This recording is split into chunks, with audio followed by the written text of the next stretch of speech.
Happy Halloween, everyone.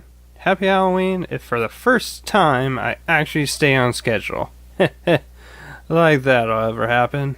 Why am I even writing this down? Anyway, Hallows Eve, a great time for horror games, and since The Evil Within 2 came out on the 13th, I'm gonna play the first one.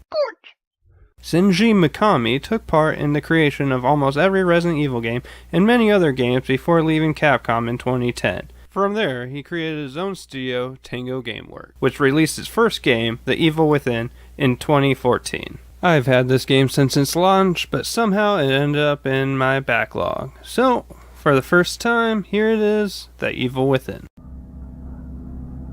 Step into the shoes of Sebastian, the hardened detective for Crimson City. He and his partners, Detective Joseph and Junior Detective Kidman, were heading back to the station shortly after finishing a case when a call goes out requesting assistance at Beacon Mental Hospital. Upon arrival, they find a lot of emergency vehicles but no signs of activity.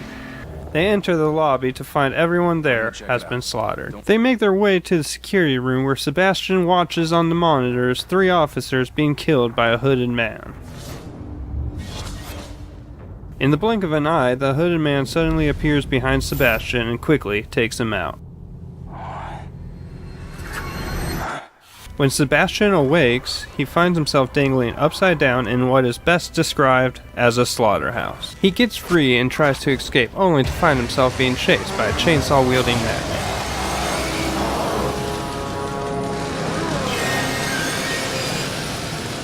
He makes it out of the hospital and finds the city is collapsing around him. Taking an ambulance, Sebastian and Kidman are able to escape with a doctor and a mental patient.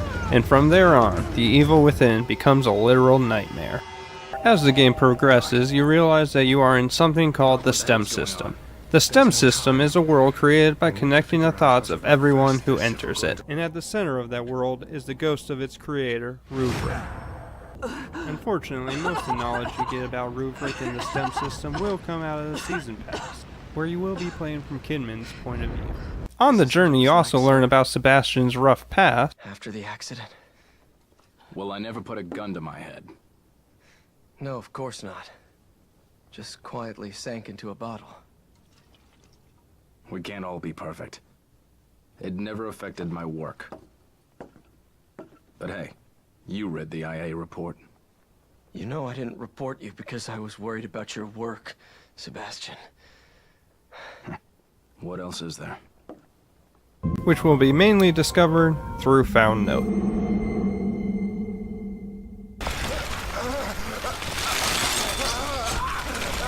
My biggest problem with The Evil Within is the fact that it takes place within the STEM system. The world made up of random thoughts will literally throw you into whichever scene or circumstance Rubric wants you in.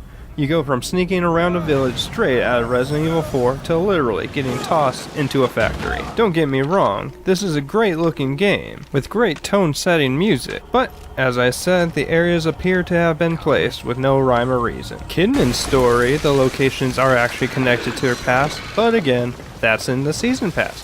Sebastian doesn't show any connection to any of the areas he is thrown into. I guess you can compare this to a Silent Hill game? Except for you're being haunted by monsters representing someone else's past and not your own? Maybe? Anyway, let's just worry about the area the creator is worried about.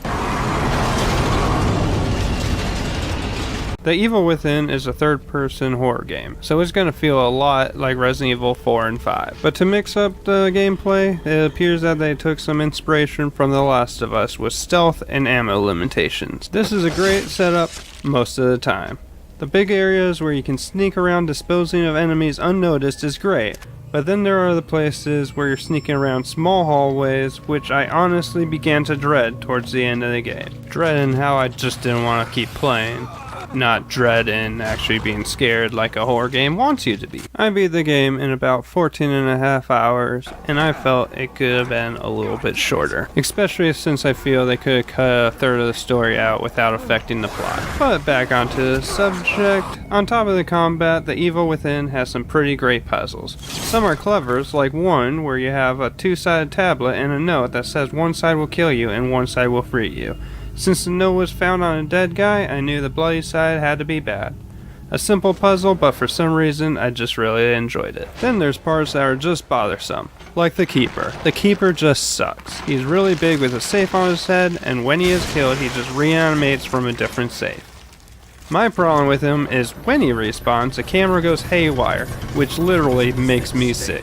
As you go through the story, you will collect green gel, which can be found or gotten from enemies. Green gel is the currency that you use to upgrade everything from health to weapon damage to even the amount of ammo you can carry. Besides that stuff, I also enjoy the extras you get from beating the game. Stuff like free green gel, character models, and a machine gun to use in New Game Plus. Then, if all that's not enough game for you, then let's talk about the Season Pass. The Season Pass has 3 packs: the Assignment, the Consequence, and the Executioner. The Assignment and Consequence follows Kinman's trip through the STEM system, where you find out that she is sent by a super corporation to collect their investment from the Doctor.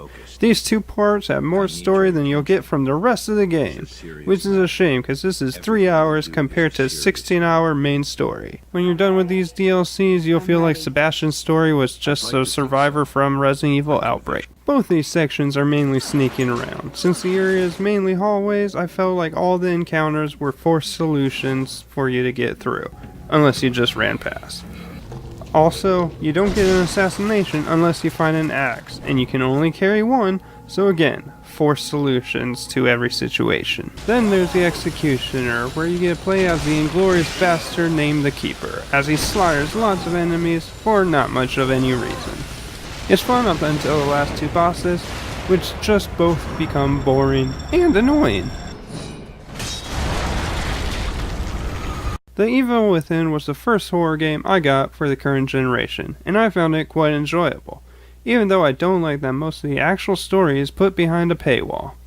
But the pass did its job because I don't think I can recommend this game without suggesting you pay the extra $20.